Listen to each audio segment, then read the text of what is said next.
ఈ రోజు ఒక సూపర్ స్పెషల్ హెల్దీ రెసిపీ అండి. అదేంటి అంటే బీట్రూట్ మామిడికాయ కాంబినేషన్ లో పుల్ల పుల్లగా చాలా టేస్టీగా ముద్దకు ఆహా అనిపించే మంచి వంటకం అండి ఇది. దీన్ని పచ్చడి అంటారా, కర్రీ అంటారా, ఫ్రై అంటారా మీ ఇష్టం, కానీ టేస్ట్ అయితే అదిరిపోయిందండి. చాలా బాగుంది. తప్పకుండా ట్రై చేయాల్సిన మంచి రెసిపీ ఇది. దీనికోసం అయితే నేను మామిడికాయ ఒకటి, బీట్రూట్ 2 తీసుకుని చెక్కు తీసి పెట్టుకున్నాను. అలాగే గ్రేటర్ సహాయంతో సన్నగా తురుము పెట్టుకోవాలి.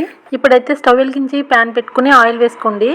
ఆయిల్ కొంచెం వేడైన తర్వాత పల్లీలు వేసుకుంటున్నాను. మీకు నచ్చితే పల్లీలు ఎక్కువ వేసుకోండి, బాగుంటుంది. పచ్చిశనగపప్పు వేసుకున్నాను.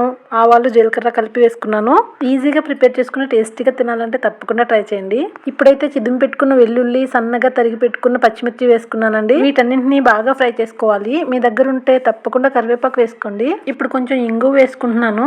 ఈ పోపులన్నీ బాగా వేగిన తర్వాత తురుము పెట్టుకున్న బీట్రూట్ వేసుకోవాలి. ఇదంతా బాగా మగ్గే వరకు ఫ్రై చేసుకోవాలి.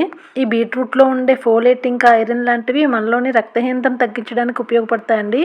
ఇప్పుడు కొంచెం సాల్ట్ వేసుకుని పసుపు కూడా వేసుకున్నాను. బీట్రూట్ తినని వాళ్ళు ఎవరైనా ఉంటే ఈ కాంబినేషన్ లో ఒక్కసారి చేసి పెట్టండి. ప్లేట్ మొత్తం ఖాళీ చేసేసి ఎప్పుడు పెట్టినా వద్దనకుండా తినేస్తారు. ఇప్పుడైతే బీట్రూట్ ఫ్రై చేసుకుంటూ లాస్ట్ వీడియోలో క్వశ్చన్ ఆన్సర్ చెప్తానండి. ఆ క్వశ్చన్ ఆన్సర్ చెప్పడం చాలా ఈజీ అండి. క్వశ్చన్ టఫ్ అనుకుని ఎక్కువ ఆలోచించేస్తాం, కానీ ఈజీగా చెప్పేయచ్చు. అందులో శరణ్య, లావణ్య ట్విన్స్ అన్నమాట. సో సేమ్ ఉంటారు. ఆన్సర్ అయితే అరణ్య 10, శరణ్య 6, కారుణ్య 4. శరణ్య, లావణ్య ట్విన్స్ అన్నాను కదా, అందుకే లావణ్య కూడా 6 అయిందనమాట. ఈ డిఫరెన్స్ ఉండేలా ఏ నెంబర్ అయినా తీసుకోవచ్చు. మీకు ఇంకా అర్థం కావాలంటే పిన్ కామెంట్లో నేను ఆన్సర్ పిన్ చేస్తాను, చూడండి. మన రెసిపీ దగ్గరికి వస్తే 2-3 నిమిషాలు మూత పెట్టి బీట్రూట్ని మగ్గించుకోవాలండి.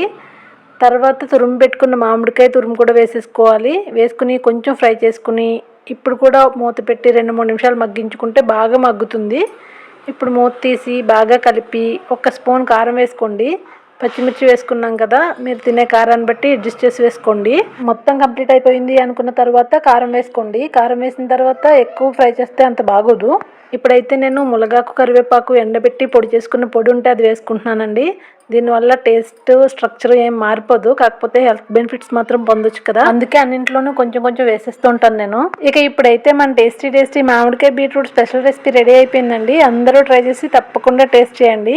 ఈ వీడియోలో కూడా నేను ఒక క్వశ్చన్ అడుగుతాను. అదేంటి అంటే, ఒక పొడుగైన పెద్ద కర్ర ఉంది, దాన్ని విరక్కొట్టకుండా, వంచకుండా చిన్నది చేయాలి ఎలా? ఈ క్వశ్చన్ కి అయితే ఆన్సర్ చాలా మందికి తెలుసనే అనుకుంటున్నాను. తెలిసిన వాళ్ళందరూ తప్పకుండా కామెంట్ చేయండి. ఇప్పటివరకు నా వీడియో చూస్తున్న అందరికీ థ్యాంక్ యూ సో మచ్ అండి. వీడియో నచ్చితే లైక్ చేయండి, షేర్ చేయండి, కామెంట్ చేయండి. కొత్త వాళ్ళు ఎవరైనా ఉండి వీడియో నచ్చితే సబ్స్క్రైబ్ చేయండి.